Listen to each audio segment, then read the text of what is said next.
Hello everyone, this is part 2 of What If Naruto Was Abused and Leaves Konoha, and I hope you guys enjoy this video and to like, to subscribe, and check out the playlist, to see more comment down below. Now let's start the intro. They call me a god.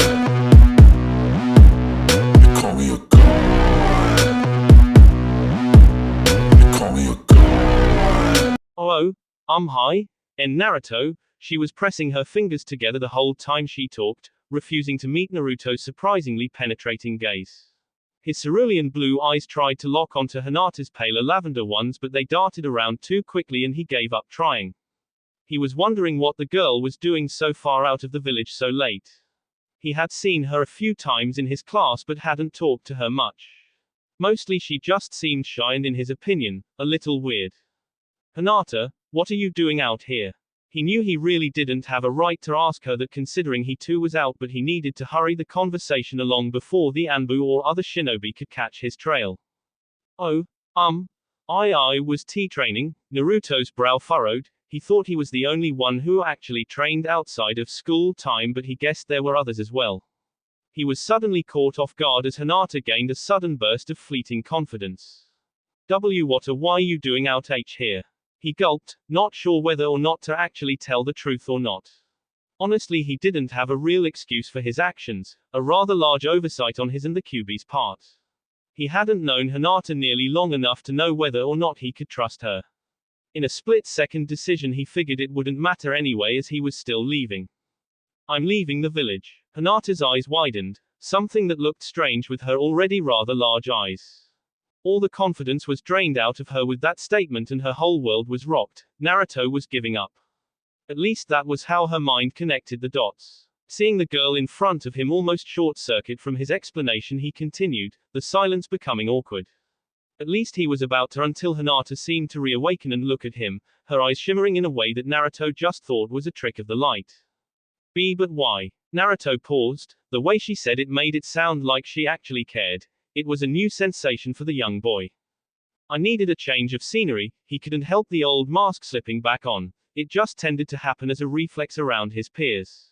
He said it with a false grin, but upon seeing Hinata's slightly shocked and partly disbelieving face, he dropped it again, taking on a more serious face. I have my reasons, Hinata, she nodded, mostly out of practice for whenever somebody said anything to her in that same serious tone, especially her father. She had of course seen the way Naruto was treated in the village, and for a while she had assumed it was because of his pranks or maybe something he had done in the past. Except it seemed to go beyond that, to something much deeper that couldn't possibly have earned Naruto the ire of the entire village in his short life. It was a mystery to the Hyuga heiress, one she had hoped to unravel as the two became friends, and she now saw that chance slipping through her fingers. Where are you going? No. That wasn't what she was supposed to ask. Why did she do that? Naruto was about to answer the question before Kyuubi's voice rang out in his head quickly. Stop, Naruto, you can't tell anybody where you're going or they'll be able to track you and take you back. Naruto firmly shut his mouth on the answer he had been about to foolishly give away. Hinata may have seemed nice, but she was still a part of Konoha, and right now that meant he couldn't trust her, at least not completely. I can't tell you that, Hinata. The girl had noticed the pause between what he had been about to say and what he had eventually replied with. It was like before when he had first spotted her, like he was hearing one part of a conversation Hinata wasn't privy to. Why you ever see coming back? Again Hinata screamed at herself inside. That wasn't what she was supposed to say. She had firmly told herself to ask him to stay, to reconsider and just come back to the village before he got in trouble. Technically he was an academy student, not a shinobi yet, so he wouldn't be counted as a missing nin, but if he was caught outside of the village so late he would be punished. I don't know. The answer was completely honest. Naruto honestly had no idea. The whole point was to go out and make his own life somewhere new, somewhere that wouldn't treat him unfairly or put him down. If that meant he could someday return, then he might, but first he had to get away, at least for now. He didn't let it show just how much this conversation was paining him, reminding him of the village, his home, and everything good about his life so far. Surprisingly, it was the soothing word of the Kyuubi that entered his mind with these thoughts. It's going to be all right, Kit, I promise. His resolve strengthened with the kind words, and he mentally smiled for what he realized was his first true friend after the Hokage. He looked at Hinata as she appeared to be in deep thought, her eyes flicking back and forth between 2 points on the ground which would have shown somebody with the emotional sensitivity greater than a teaspoon that she was internally conflicted. As it was, Naruto only saw somebody hesitating around him, silence and awkwardness, something he was all too familiar with. He put his hand up at Hinata and began to walk off down the path again only for her to grab his arm and pull lightly. He turned, expectantly waiting what she was going to say, but even though her mouth was opened slightly, no words came out. He sighed and pulled away from her grasp. His hopes had been raised slightly by the encounter, but now he was back to normal. Hinata watched his retreating figure, her mouth still open as her mind fought for dominance over the mouth that her shyness had firm control over. Finally she broke down her barrier, but it was too late. Naruto was too far gone. Naruto. It came out as nothing more than a squeak, so quiet that it might have been mistaken for the wind. The conversation with Hinata had slowed Naruto down considerably, so now he was jogging away from the village. It left little time for thoughts, but even so, he couldn't help but remember all the good feelings that Hinata's words had invoked in him. It was already dark when he had left the village, and the starless night was making it difficult to see more than 20 or so feet in front of him. In retrospect, he should have rested more before his escape, but he could hardly dwell on the past now. Even so, he was a 7-year-old boy and it was late. Already the veil of sleep was beginning to descend over his eyes. Bar one training exercise from the academy, Naruto had very little experience with the outdoors. That wasn't to say he hadn't learned anything about surviving.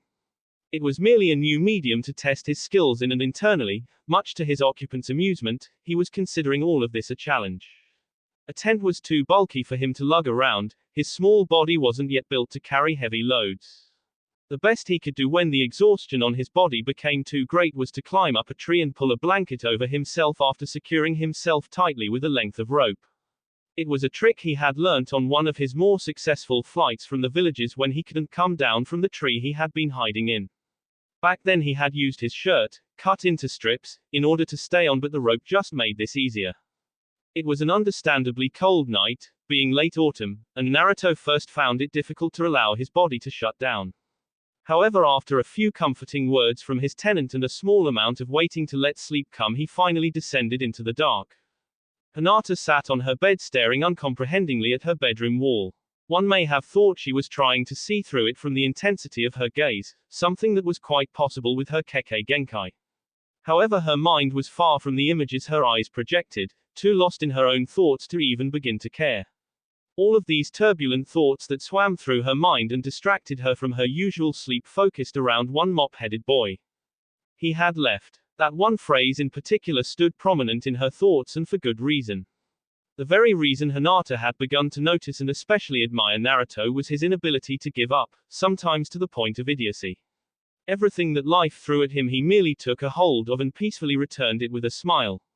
It was the single most important trait of the kid which had allowed him to last even this long against the impossible odds of loneliness and hatred.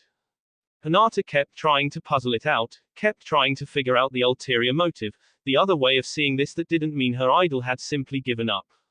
However, when she did try and take that route, her mind simply turned to more saddening thoughts. Her gaze turned inwards, looking at herself and berating harshly her own inability to simply talk to the boy, to ignore her father's warnings and try and make a friend out of him. She cursed her shyness and blamed herself, unfairly of course, for the fact that Naruto had left at all. She believed it was her own weakness, her own unwillingness to act, even if it meant she could help him and maybe even herself. It was thoughts like these that made her want to break down and weep. She was only kept from doing so by the other thoughts that inhabited the current maelstrom of her mind. Maybe if she was stronger, maybe if she had said something or did something, then this wouldn't be happening. It was her fault, and she truly believed that. She thought of Naruto some more, the way he might have handled the situation in her position, how he might have acted to bring her out of whatever it was she was going through. She knew he would, it was just the way he was so unused to kindness in his own direction that he constantly had to project it outwards to even glimpse at what it felt like, at the cost of his own happiness. It was a strength she never thought she could have, and finally the barrier couldn't hold back anymore, the overwhelming tide of negative emotions burst through and Hinata began to cry. She thanked the protective seals on the walls that prevented her father from looking through into her room and seeing her in this weakened state. He would have berated or punished her, calling her unfit and weak, unworthy of her position as heir. It was a vicious spiral of thoughts that appeared to have no end to them, but end it did when a bright glimmer of hope erupted through the pain and sadness. A blonde image of hope that projected through the crying girl like a beacon, telling her that she could be stronger, that she could better herself. All it would take was some effort, some perseverance, and most importantly, determination. Against all odds and despite the fit of tears, that had only seconds before cascaded down her cheeks, the young Hyuga managed to drift off into surprisingly peaceful sleep with the faintest of smiles adorning her features. Naruto awoke the same way he always did, early and blearily. Being tied to a tree changed nothing about the way he greeted the mornings, even if it was slightly later than he was used to. Most of the time he would be up promptly at 5 a.m. to squeeze every last drop of the day's potential through training, reading, and of course his usual prank or the planning that went into them. With a sigh he realized that, with him leaving the village, that part of his life was behind him. No more using pranks to gain the attention he so desperately craved. It almost left him with an emptiness he couldn't quite explain. It had been a part of him for so long that it had actually managed to wriggle through his facade and become a part of his life. He shrugged wearily, something that would have looked impressive, being tied up like he was, to an onlooker. As it was, there was nobody about to witness the awakening of the young shinobi in training, and he was allowed to continue with his improvised morning routine in peace. He bathed in a nearby stream, the cold water not even affecting him as he was so used to the cold showers in the morning. Normally he would have worried about some passerby catching him, but he was tired and distracted and thought nothing before shedding his clothes and lightly treading water. He got back out and drip-dried, only putting on his boxes in case someone did happen to chance by. He got started on his breakfast, marveling briefly at the unusual sensation of not having ramen first thing in the morning. After that, and when he felt he was dry enough, he shoved his clothes back on in a hurry, packed away anything loose that he had used, and began to walk down the same path he had arrived here from. He chuckled briefly as he heard the yawn that reverberated around his kind that definitely wasn't his. Morning Kyubi, he heard another yawn before he got his reply. What time is it? Naruto looked about him, then up at the sky to where the sun was beginning its lazy drift across the sky. Around 7. He heard an unpleasant groan and a small growl from his traveling companion. Why in the world would you wake this early? Naruto continued to walk at a steady pace, considering her words. He had gotten up as early as possible for as long as he could remember, by now it was merely routine. He shrugged and somehow knew that the old fox had understood the gesture, even though he had said nothing. He heard more mumbled complaints before Kyubi seemed to wake up properly. We need to get you on a new schedule. We foxes are nocturnal creatures and it might suit us better to be shrouded by the night as we travel. But I can't see in the dark. Naruto heard a chuckle from his companion, a light, tinkling sound that was quite pleasant. Don't worry about that, the ancient demon left her statement hanging in the air without further explanation, and Naruto didn't bother to ask, knowing that she would tell him when she was ready. It was strange that he barely knew this being, yet he felt an intrinsic bond between them as if he had known her his whole life. It was disconcerting and comforting at the same time. They walked on further in silence, just the next stretch of road and the rhythmic sound of his feet on the weathered path. Finally, after another hour of walking, the trees on either side became thicker and the foliage more dense. They were obviously in another forest, one unfamiliar to Naruto, a feeling he knew he was going to have to get used to. After all, traveling was a whole new concept to the boy. He could almost feel the fox in his body examine their surroundings with more intent, the focus she outputted putting the ninja in training slightly on edge. Yes, this will do. Naruto rolled his eyes back as if he could look into his mind and patiently waited for the being to continue even as he continued walking. Kit, stop here and move into the forest on the left for a bit, you'll know when to stop. The boy was hesitant to move from the safety of the road but believed he had to start trusting his passenger a bit more, being the older and probably wiser of the two. He did as was asked of him, pulling a sharp left and walking straight on through the thick brush, his ears now greeted by the sound of crunching leaves and the stronger sound of bird song. It was peaceful and Naruto enjoyed the gentle and lulling sounds of the wildlife around him.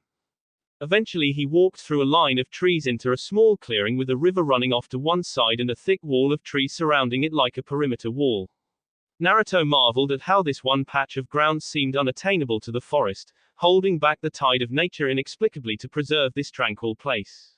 He felt this is what the old fox meant when she said he would know when to stop, so he leaned back against a tree and waited. He didn't have to for very long.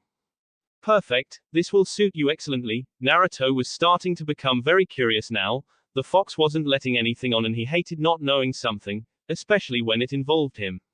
Even so, he maintained his patience and allowed his tenant to finish in her own time. For the normally impatient and impulsive boy, it was an amazing show of restraint that he felt his new friend deserved. Now Kit, I assume you still wish to become a shinobi, and a powerful one at that, am I right? Of course. Naruto nodded vigorously with his statement, even though he knew the gesture was wasted on somebody who couldn't see it. He earned a chuckle from the ancient creature at his enthusiasm. Good, because now I will be your teacher. Naruto's eyes swelled to the size of dinner plates. He couldn't believe his luck. He had teachers before, of course, but they obviously disliked him, holding him back whenever they could, but now he had a teacher that was not only powerful, but his friend as well. He was so excited he almost missed QB continuing. He only heard because it was hard not to when the voice was inside your head. I warn you, Kit, I am a thorough teacher and I have ways of ensuring your cooperation. The tone was more menacing than Naruto was used to and it made him gulp. However, the old fox immediately lightened up. Of course, the benefits you will reap will be great. Naruto smiled broadly. It was exactly what he wanted after all. All you must do is accept. Naruto immediately nodded, not even thinking it through beforehand.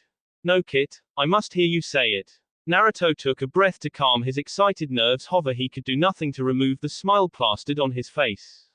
I accept you as my sensei QB. Even in his own head, Naruto could barely keep the excitement from his voice. He heard a deep throaty laugh that sounded a lot more like QB's original, androgynous voice than the more feminine one he had become used to. Excellent, let's begin then. And that was the last thing Naruto heard before pain shot through his head and he blacked out.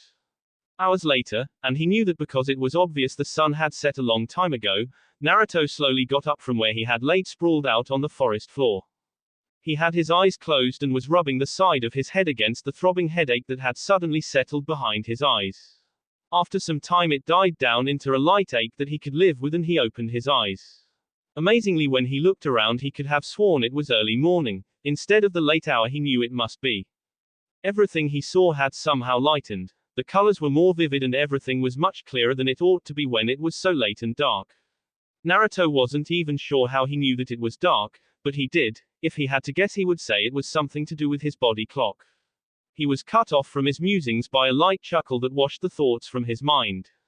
Now this is a more appropriate time to wake up, don't you think, Kit? Naruto was still at a loss for words and couldn't answer QB, who just settled on another laugh before continuing. So are you enjoying the upgrade?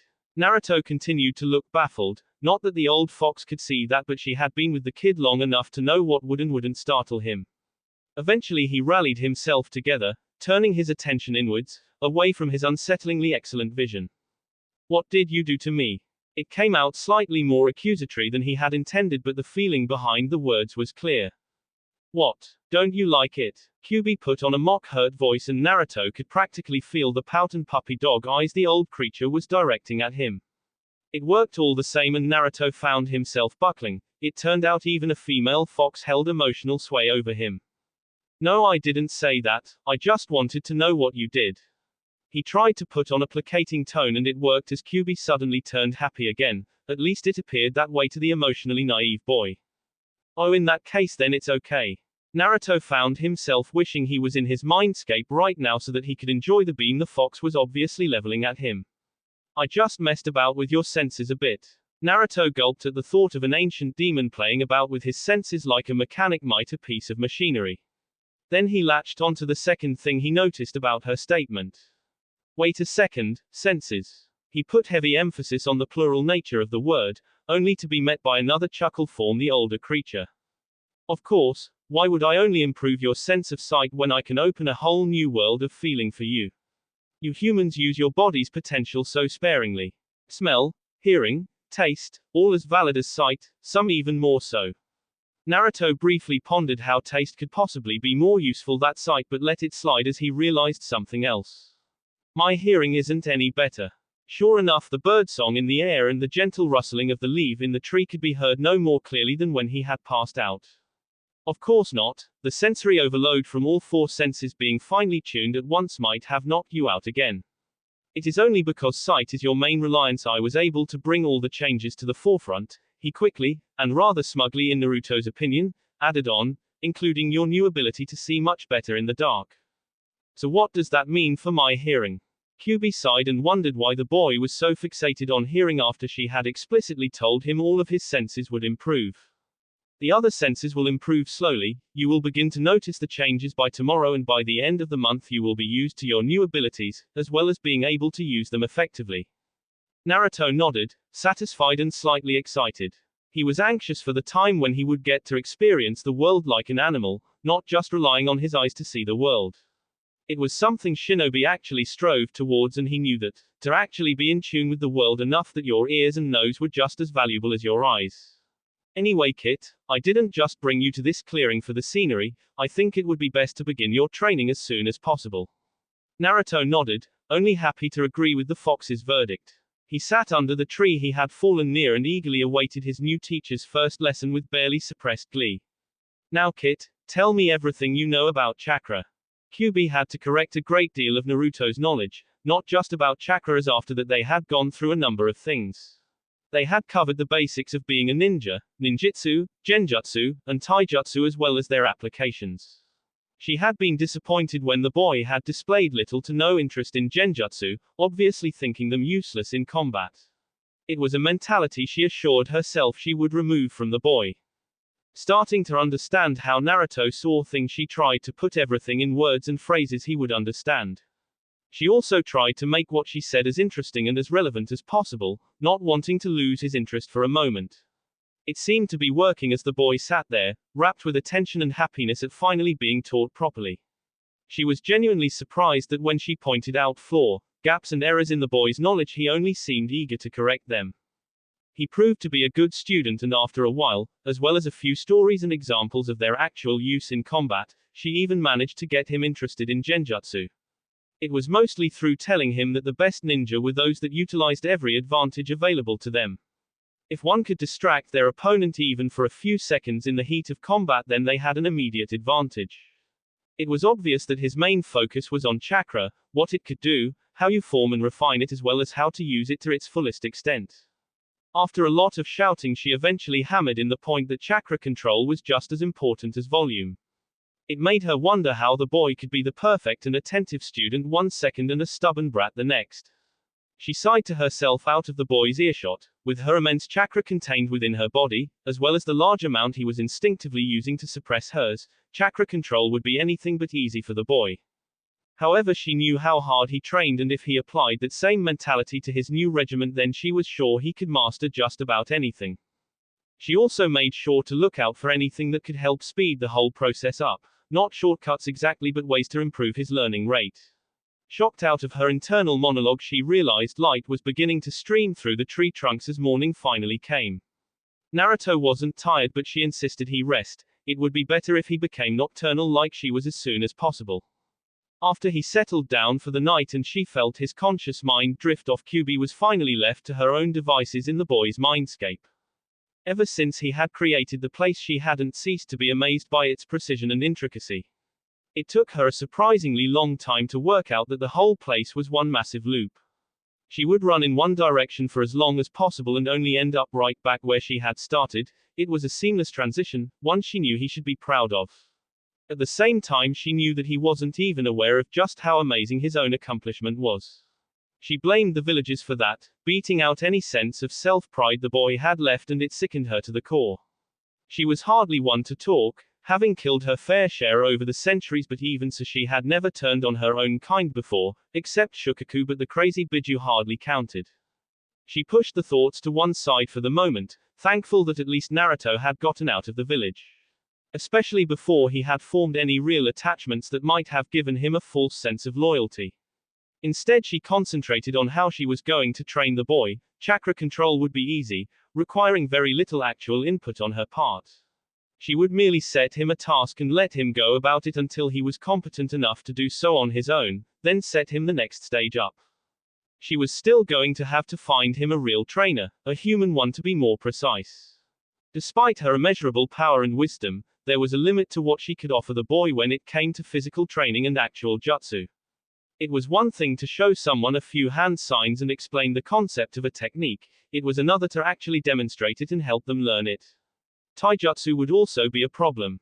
And while she supposed she could teach him in his own mindscape, without actually doing it with his body, she felt its effects would weaken. She banished these thoughts as well after a while, confident that when he came to a hidden village these problems would solve themselves. If not, then they would move on to the next. Whilst she was hopeful that her container could become strong, and quickly, she knew they were in no rush for the foreseeable future. With those comforting thoughts she allowed herself to drift off into her own sleep, intending to wake Naruto up when night fell. She knew that after getting used to waking up with the light as opposed to the lack of it he would have difficulty adjusting. The next week was one of many new experiences for Naruto. Training under Kyuubi was nothing like what he had expected. It was long and difficult, and all the time they had to stop to do the various exercises really cut into his travel time. She kept assuring him that they were in no rush, but even so Naruto felt anxious, or at least he would have done if he wasn't able to do anything except fall into an exhausted sleep every night. Her training regimen was brutal, especially for his young body. From the moment he woke up she would have him doing physical exercises. There was nothing too extreme there, as she didn't want to impede his growth, but it was enough that he started to feel noticeable changes to his speed and strength. After a light lunch she would have him performing various chakra control exercises that would leave Naruto feeling even more run down than the physical ones. Having to focus for seemingly unending periods of time was a challenge for a usually hyperactive 7-year-old. She had told him that his eventual goal would be to climb trees without his hands, but that just sounded strange to him. Until then she had him slowly advancing through the more menial exercises. The one he hated the most was the leaf exercise. He would gently burn the center of a leaf and Kyuubi would instruct him to stop the flames from spreading only with his chakra. It was tiring, difficult, and it made Naruto singe his hands more than a few times. However, nothing could stop the satisfied feeling he got when Kyuubi congratulated him on advancing a stage or making even a little progress. It worked in motivating him further and making him try harder, and his concentration grew in leaps and bounds. It was enough that he could now willingly enter his mindscape through a form of meditation without any help from his tenant whatsoever.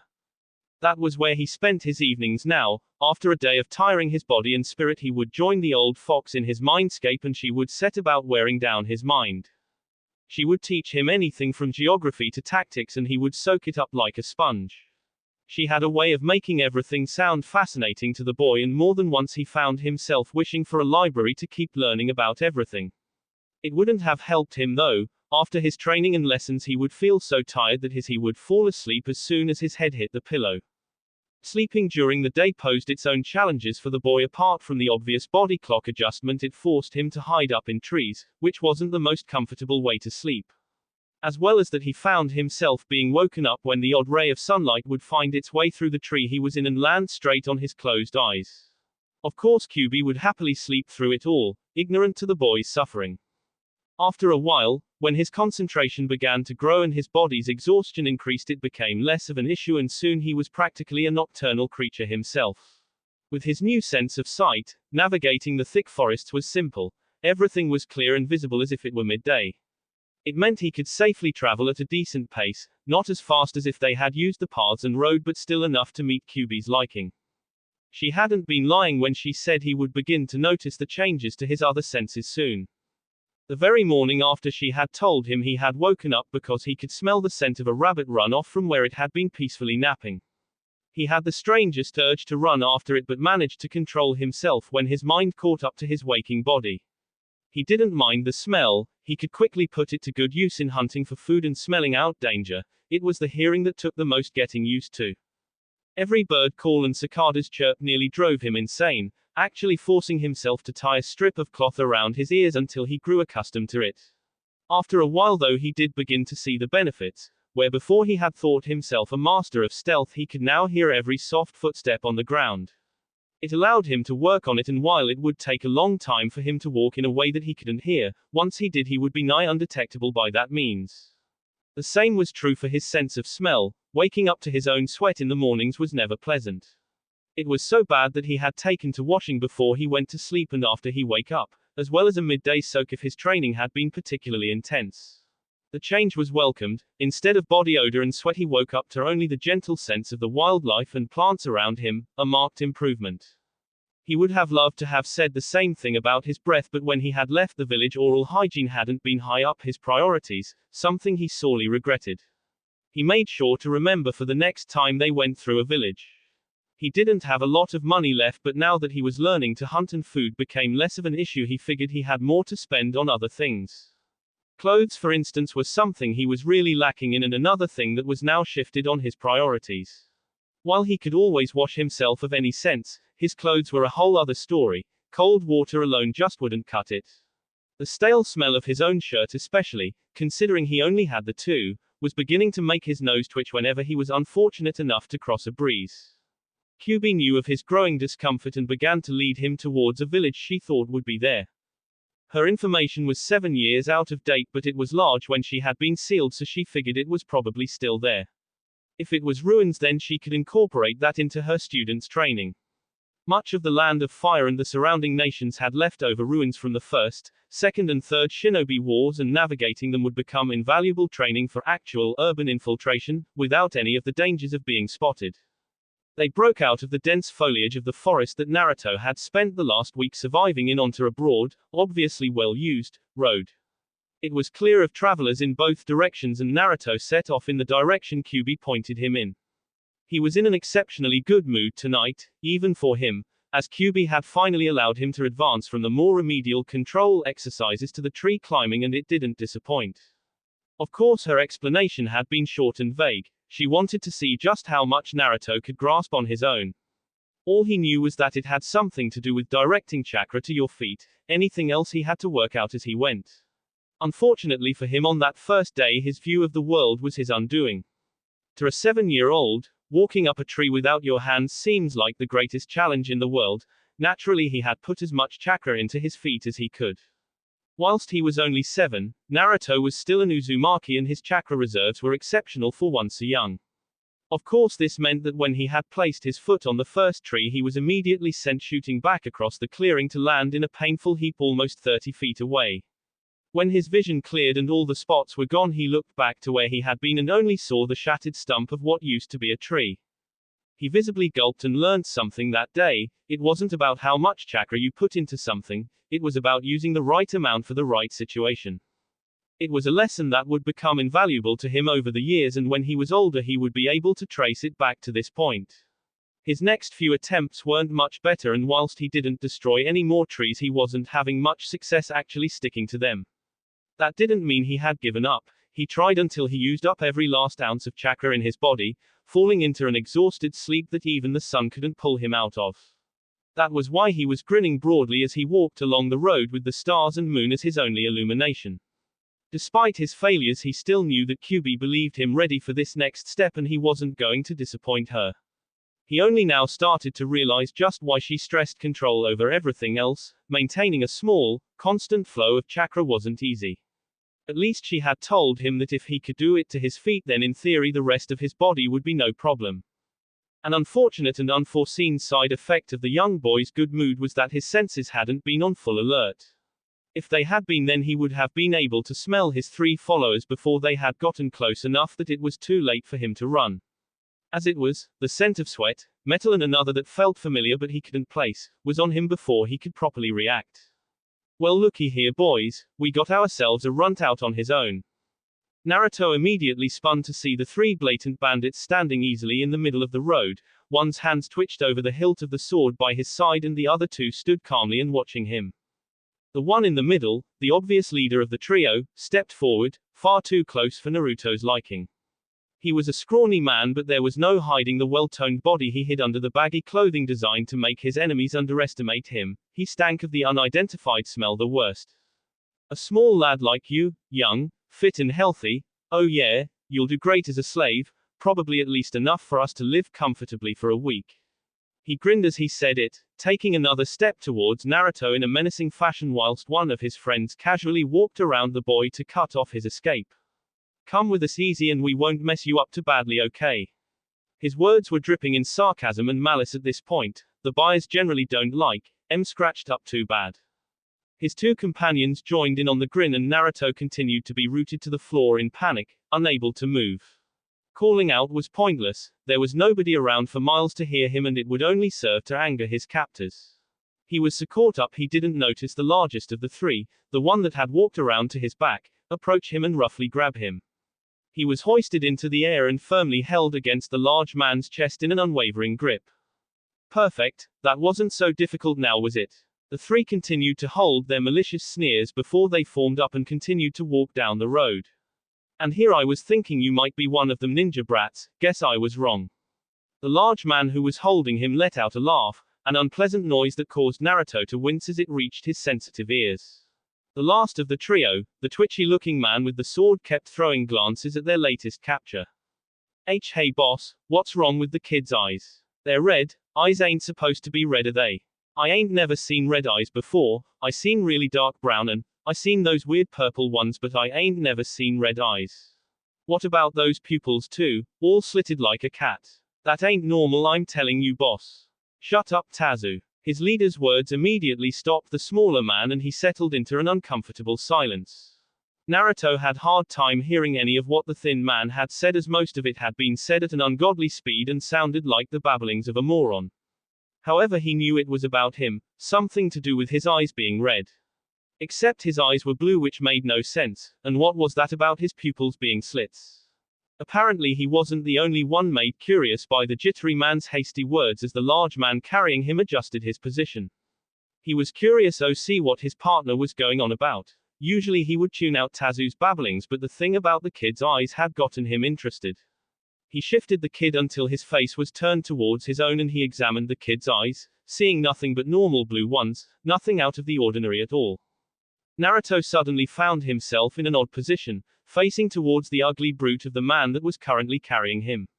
His legs were braced against the man's muscled stomach and he couldn't help but draw parallels between this position and his tree walking exercise. The man definitely fit the description of a tree trunk with legs. His mind, working in overdrive, flashed back to the image of the shattered tree stump that was his first attempt at tree walking. It was like his body was on autopilot, automatically sending all the chakra it could muster in such a short time towards his feet. They only glowed an ominous blue for a moment before Naruto relived that first attempt and was sent flying backwards at a dangerous speed. He impacted with the ground painfully, digging out a small shallow trench that marked his impact. It didn't take him long to gather his sense and get to his feet, where he could see two of the bandits stare at something on the floor with incredulity.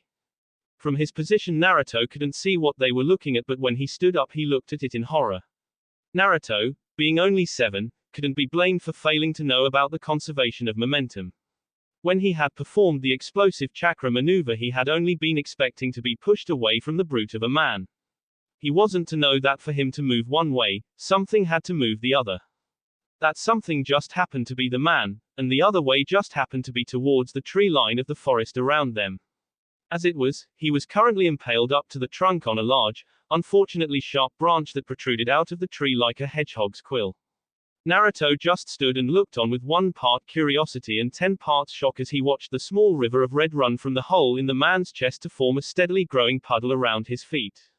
Even in death the man seemed just as incredulous as his companions, his face frozen into a pale look of shock as he looked down at the branch protruding from his chest, right where his heart should have been.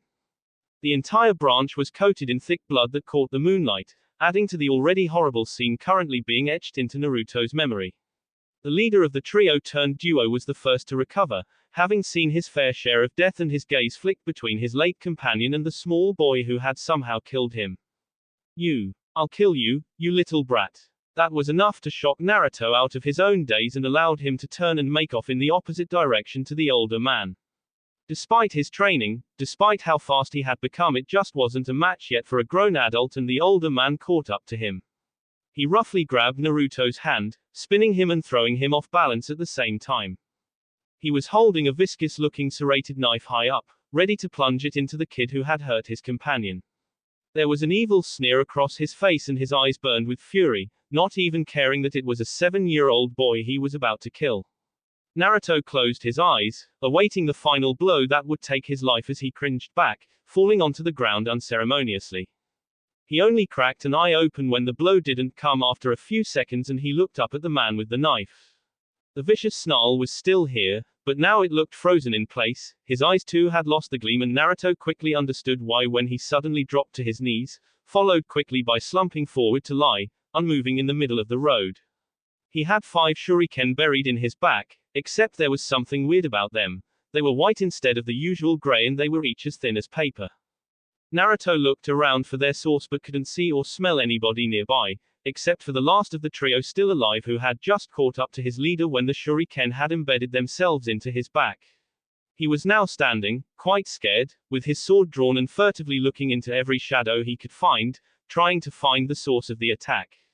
He didn't have to wait long as 5 more of the odd shuriken flew out a random shadow in his direction. He may not have been a ninja, but his reflexes were good enough to deflect 2 of them, while 2 others sailed past him and the last grazed his shoulder, drawing a thin line of blood. He was panicking now, spinning wildly and waiting for the next assault. This time it was more direct. Paper flew out of the forest on both sides, sheets of it, except it wasn't directed at the man. They all seemed to congregate in the space between him and Naruto.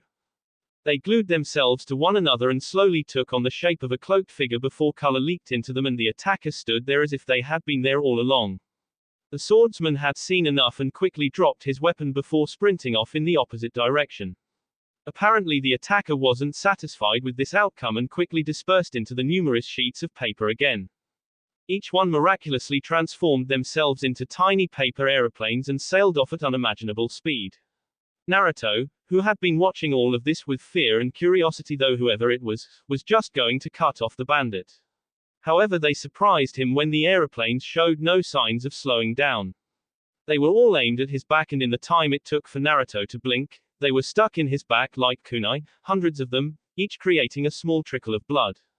He was dead before his head hit the path, and the paper was already reforming itself into the ominous figure. They walked back over to Naruto, who was still paralyzed in his position on the ground, and looked down at him. He couldn't see their face from the shadow cast by their hood, but he took their hand when it was offered to him. He was more than surprised when what came out of the sleeve of the cloak was a small, feminine hand with bright purple nail polish on each of the nails. She helped him to his feet, and with her free hand she lowered the hood of her cloak, revealing her face. She was a woman of around 20, maybe in her late teens, but she had eyes that had seen much more than one should in such a brief span, much like Naruto's own. She had a shock of blue hair that went past her neck with a small paper flower nestled in 2 of her indigo locks. She had no other discernible features that would make her stand out in a crowd, unless you counted her seemingly orange eyes, except that might have been a trick of the light. She projected a very neutral atmosphere. Her eyes were dulled and apathetic to everything they gazed on, and her mouth seemed set a position of indifference. She looked at Naruto once with those same half-lidded eyes and motioned with her head to the road before walking off.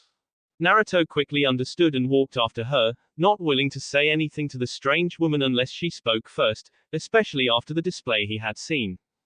After a while of walking in unbearable silence, he had to break that self-imposed rule, as he hated long periods like this. "Thank you." It was quiet and meek, far from his usual voice, but the woman acknowledged it all the same with a curt nod. "You do not have to thank me. Those men were scum and deserved to die. Slavery is pitiful." Her voice barely changed pitch throughout her entire sentence, staying the same deadpan, emotionless tone. "I'm Naruto." He was growing more confident now that the woman seemed to have no ill will against him. Again she replied with the same nod, but her pace didn't change. "Konan." They continued on for a while in another oppressive silence that seemed to surround the mysterious woman. Naruto couldn't think of anything else to ask that would jeopardize his position, so kept quiet as well. At the pace Konan was setting, it didn't take them long to reach the next village, and they passed through its gates without any problem from the guards, although Naruto did notice that Konan had put her hood back up. They wound through the streets until Konan stopped in front of an inauspicious inn that Naruto might have missed if he had been alone. She quickly walked in, and Naruto nervously followed her, wondering where the strange woman was taking him, and more importantly why he was following. They walked upstairs and she knocked on one of the few doors that were obviously rented rooms. It opened with a creak, and Naruto saw someone who surpassed Konan in emitting an impassive and cold aura. His dark red hair hung low over his face, obscuring his eyes, and his skin was very pale to the point of looking almost sickly. He took one glance between them, but his eyes, hidden as they were, lingered longer on Naruto. "Who is the child?" Konan shrugged and only offered a one-word reply. Slavers, it was enough to satisfy the other man, and he stepped aside to allow him entry. The room was plain, nothing fancy about it, just thin walls and a few beds as well as a small mirror hanging on a far wall. He was roused out of his semi-stupor when Konan kept talking. And this. He didn't know what she was talking about until he turned to see a small red-haired girl of about his own age asleep on one of the beds. She was obviously what Konan was motioning to. The red-haired man offered his own shrug and in an equally curt way offered his own answer. Orphan. Konan's eyes narrowed slightly, but she nodded. Naruto noted there was obviously something about orphans that affected these people. And you know this how? The man just looked at her in that same, dead-eyes way that conveyed nothing to Naruto, but Konan seemed to understand. Where is Yahiko? The man offered no reply again, and Konan sighed. Again Naruto was left out of the loop, as Konan obviously understood everything that was happening. By now the minimalist conversation had roused the red-haired girl from sleep, and she was blearily sitting up, rubbing her eyes. She looked around at the two adults and her eyes stopped on Naruto, but she didn't say anything. Naruto had completely missed the very hushed conversation between Konan and her companion, but caught the end of it where they seemed to come to some kind of agreement. The man looked around at Naruto, but he firmly pointed his finger at the girl. You boy, you will protect this girl. Naruto looked at him, shock written across his face as his eyebrows tried to climb higher into his hairline. What? Naruto couldn't see, but he could definitely feel the man's eyes narrowing under his natural hood of hair.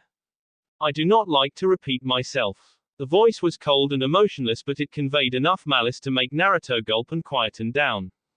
Wherever you are going, you will take this girl and you will make sure she comes to no harm. Am I understood? Naruto could only nod meekly. He didn't know that it was killer intent being leveled at him right now. All he wanted was for it to stop. It did so when the man saw his answer, and he returned to his normal emotionless state before taking one look at Konan and walking out of the room. The blue-haired woman glanced between the two shocked children and held out her hand. In it a sheet of paper just appeared and wrapped itself up into an intricate flower, more so than the one in her own hair. She touched it with a finger and color leaked in from the point of contact, and the flower quickly became blood red. If she was satisfied with the result, she didn't show it. She motioned for the two children to come closer, and they did so. Naruto looked over at the redhead and she looked back. Both were just as clueless as each other. Konan plucked a paper petal from the flower and held it in front of her for a moment. Naruto could have sworn he saw it glow for just a moment. She then did the same for another of the petals before either child could react, pressing a petal into each of their arms, just below the wrist. It burned for a moment, making Naruto wince. He was used to pain, but nobody was immune. He gritted his teeth, but it seemed that the girl wasn't quite as desensitized as him, as she let out a yelp of surprise and pain. The petal wasn't there anymore, and if the few glances through watery eyes were anything to go by, it had simply burnt away. In its place, on both of the children's wrists was a small mark in the shape of the petal. Naruto and the girl both rubbed it to try and ease the lingering burning sensation that the process had left behind. When they looked back up from their marked wrists, they saw that Konan was already gone. Naruto looked across at the young girl, who was still rubbing her wrist and looking at the mark with a mixture between wonder and annoyance. She seemed to notice his gaze and turned to look at him.